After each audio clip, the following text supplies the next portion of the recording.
Welcome to my channel true lines.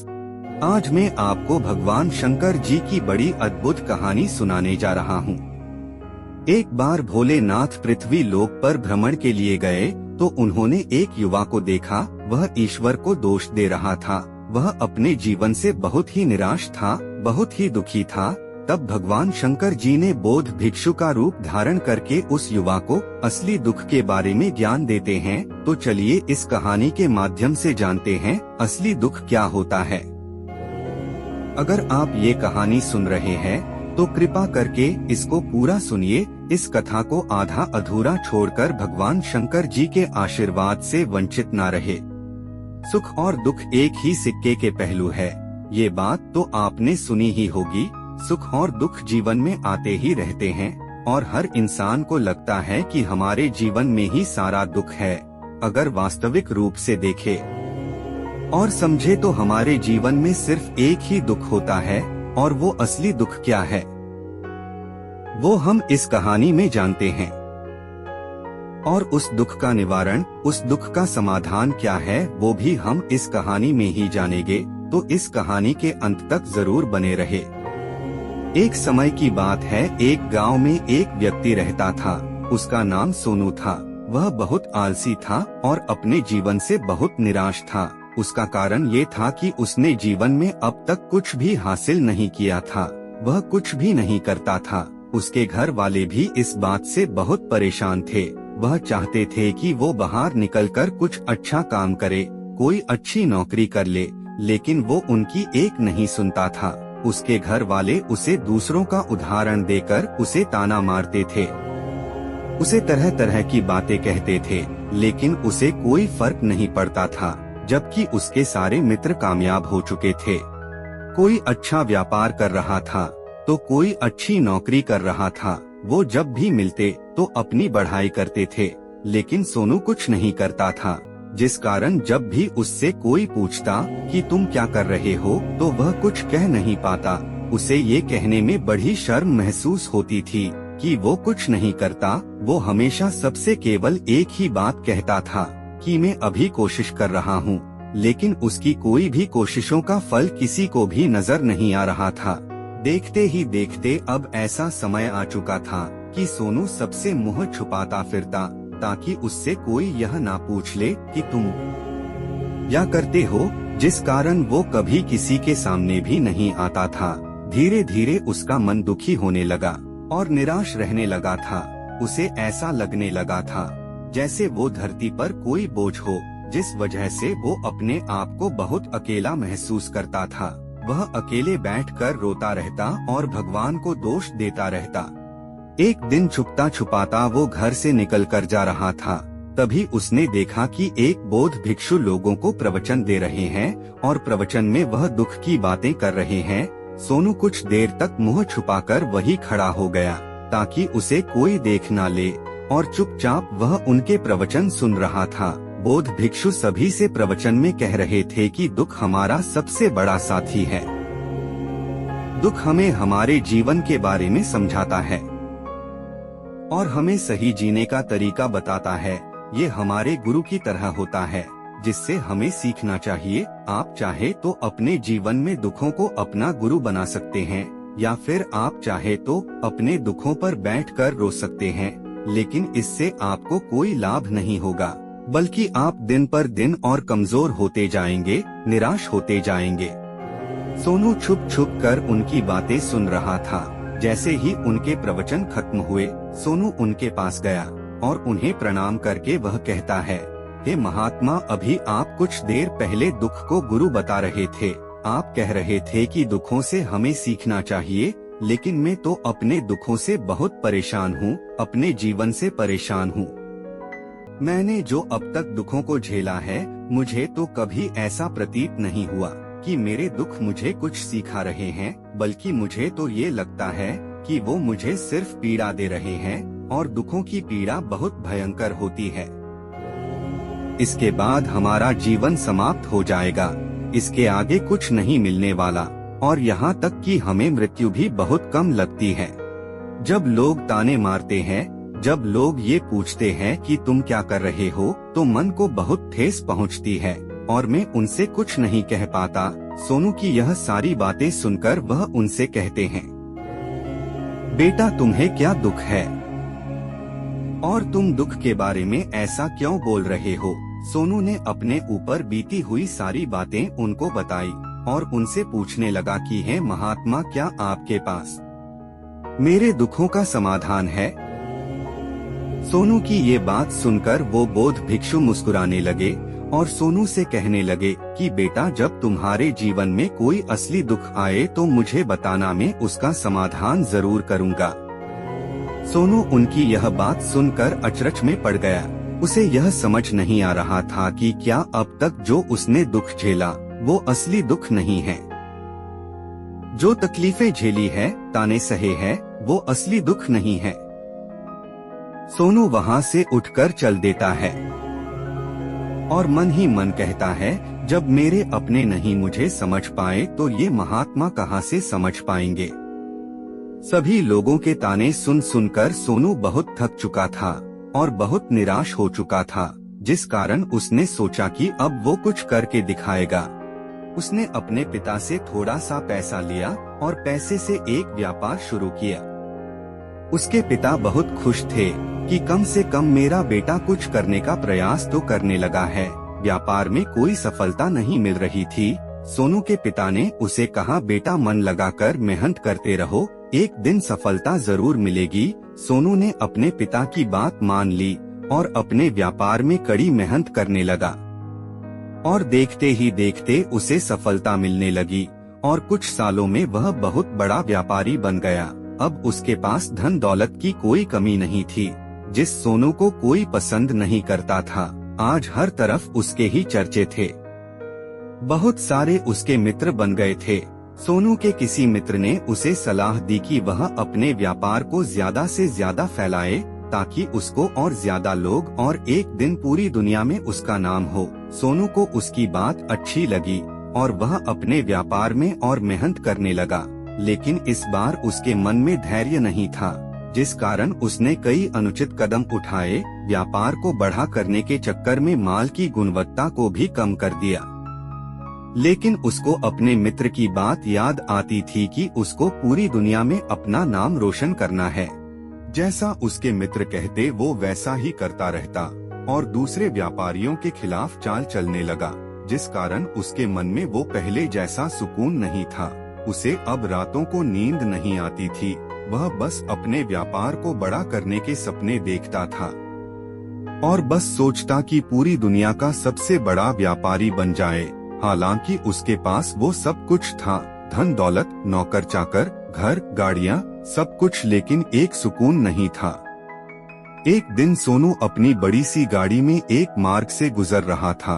वही रास्ते में उसे उसी महात्मा का आश्रम दिखाई दिया और वह उनके पास गया और उनसे बोला कि है महात्मा, आपने कहा था कि जब मेरे जीवन में असली दुख आए तो आप उसका समाधान करेंगे।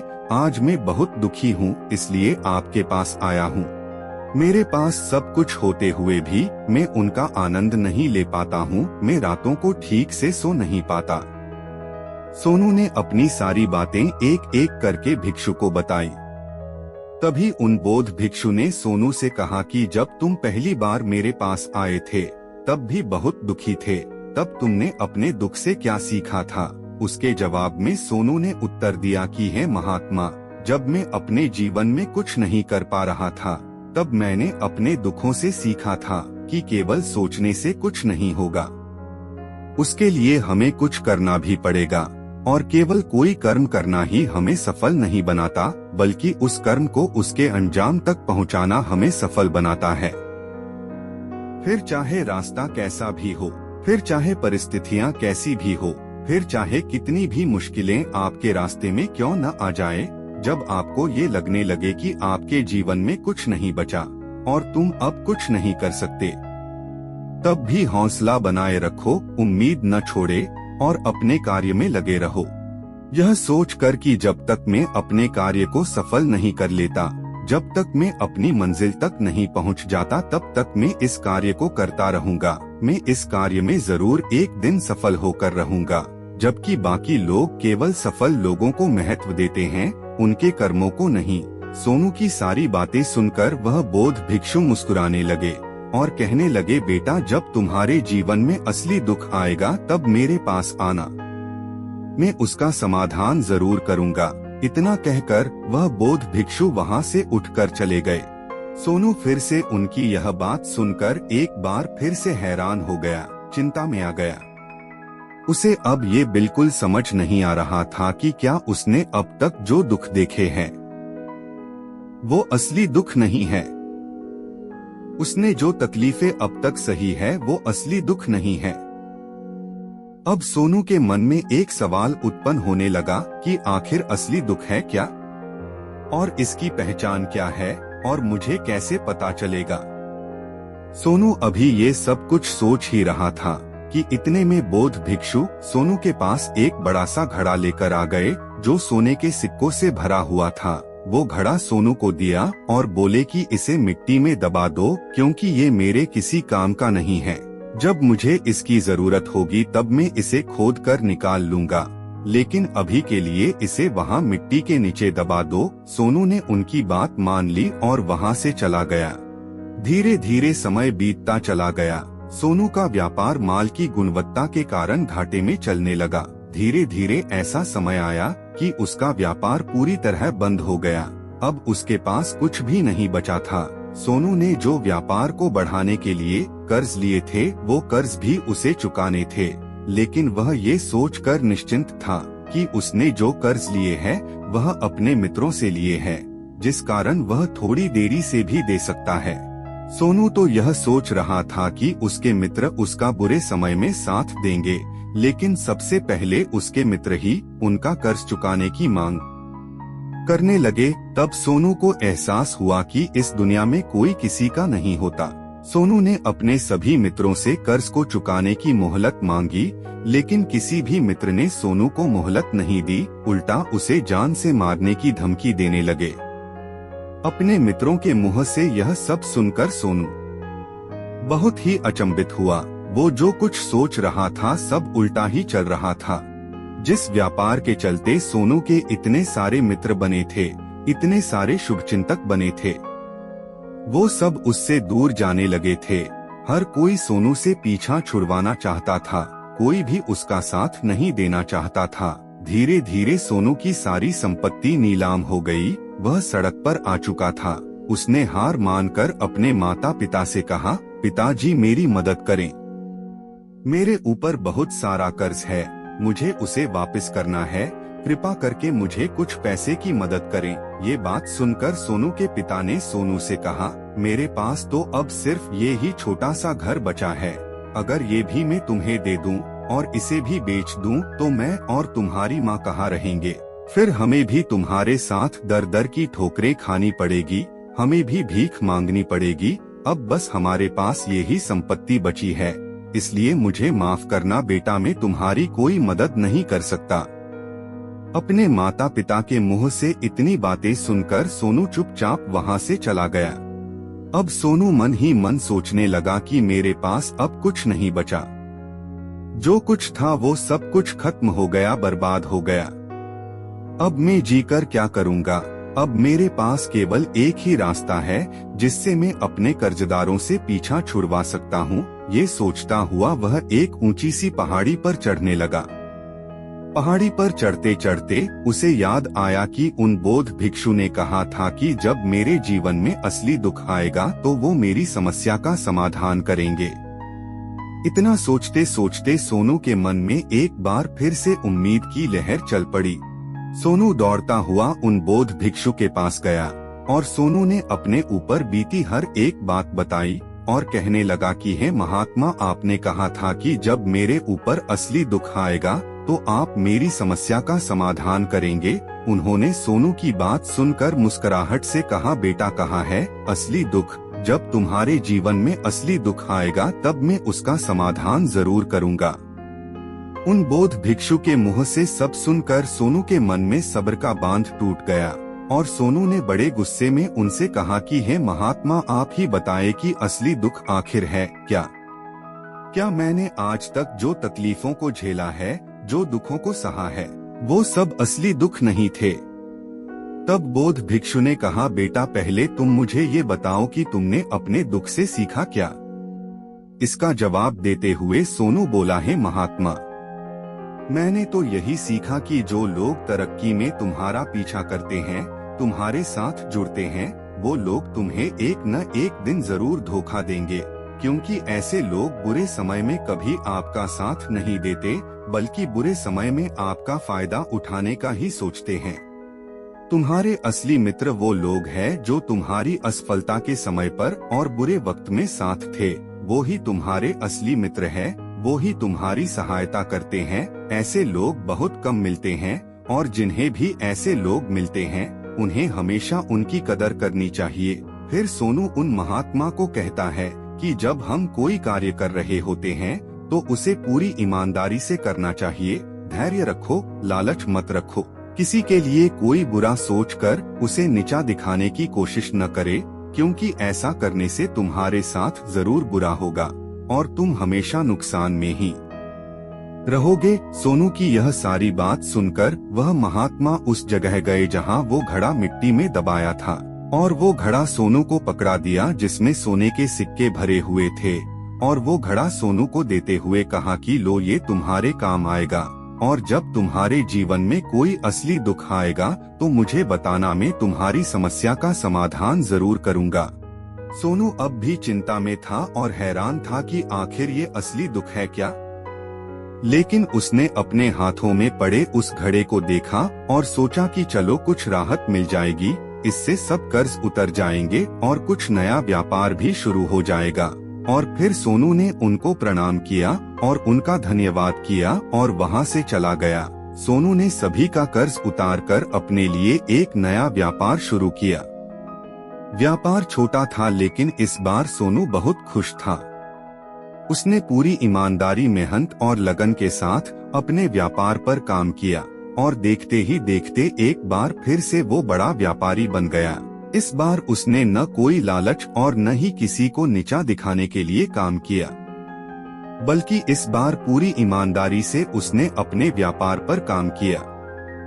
लेकिन जैसे जैसे आप धनी होते जाते हैं, जैसे जैसे अमीर होते जाते हैं, वैसे वैसे इंसान के मन में एक डर पैदा होने लगता है, अपनी दौलत को खोने का डर, जिस वजह से लोग दान करना शुरू कर देते हैं, पुण्य करने लग जाते हैं, लोगों की मदद करते हैं, ताकि हमारे जीवन में कभी कोई दुख न आए। लेकिन ये जीवन तो सुख और दुख का संगम है, जिस कारण हर इंसान को सुख और दुख से होकर गुजरना ही पड़ता है।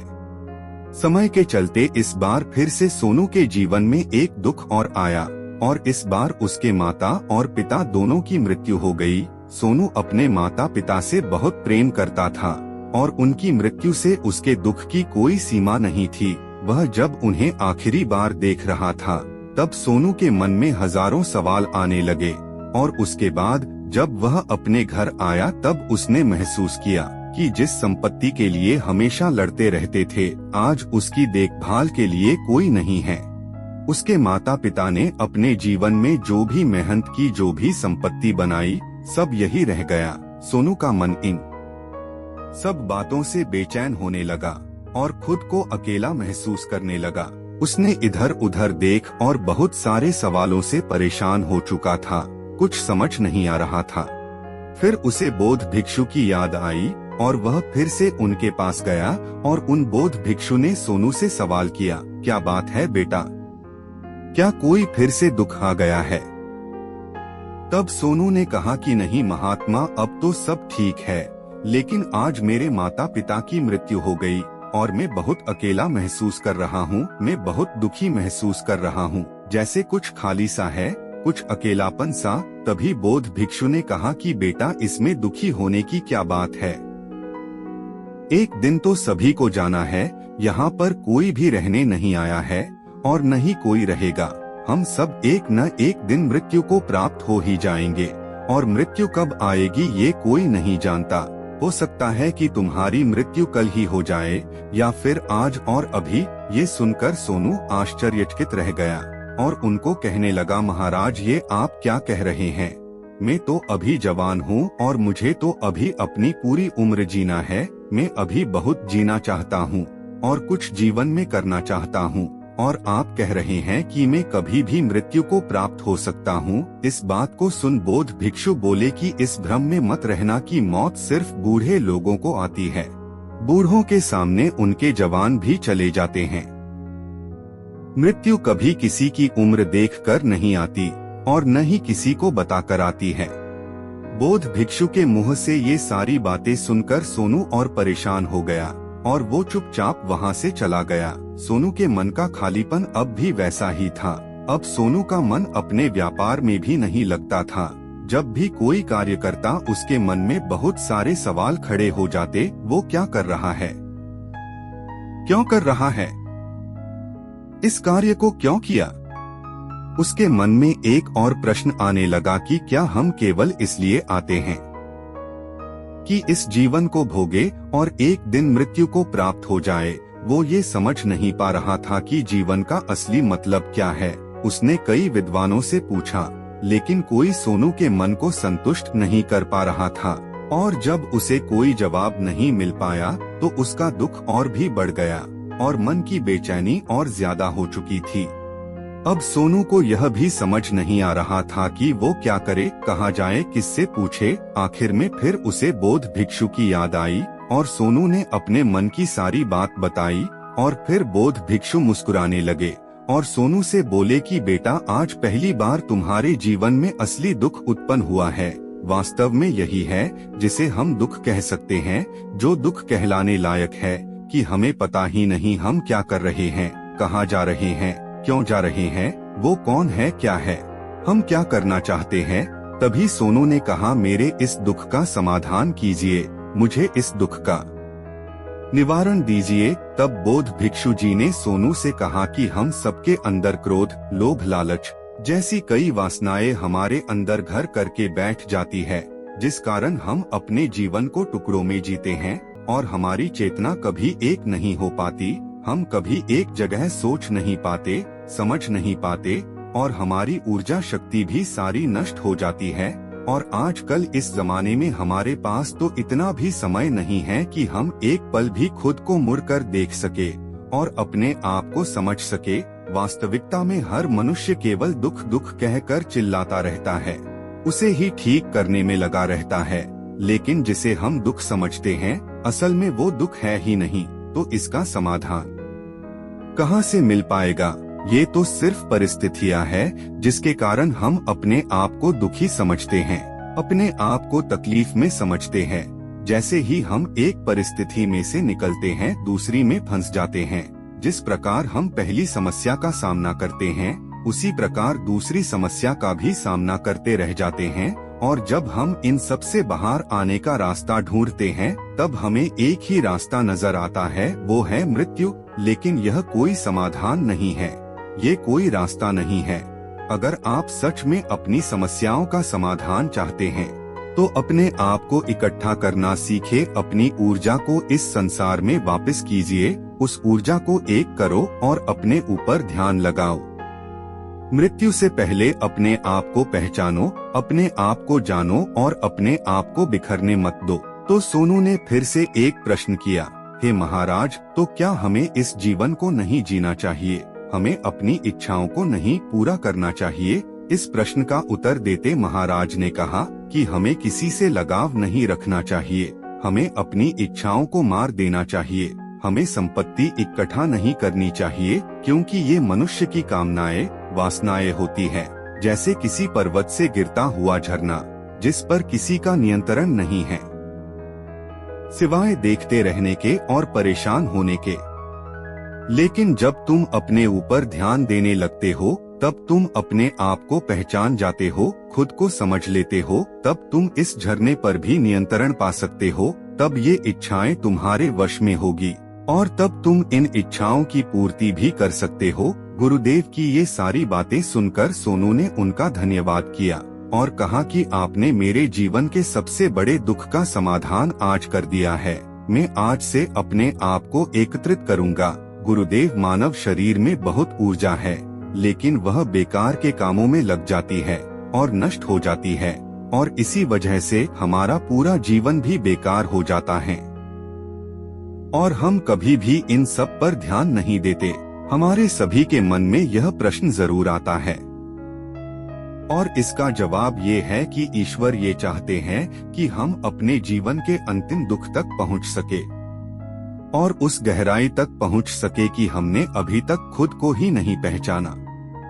मानव शरीर के अंदर जो ऊर्जा वह अभी तक कोई नहीं जानता, लेकिन हम अपनी इस ऊर्जा का बेअर्थ उपयोग करते रहते हैं। इंसान के सभी दुखों का समाधान उसके अंदर ही है, बस उसे जरूरत है तो अपने आप को एकत्रित करने की। इस वीडियो को बनाने में कोई गलती हुई हो तो क्षमा करना। उम्मीद करता हूँ आप सभी को ये वीडियो अच्छी लगी होगी।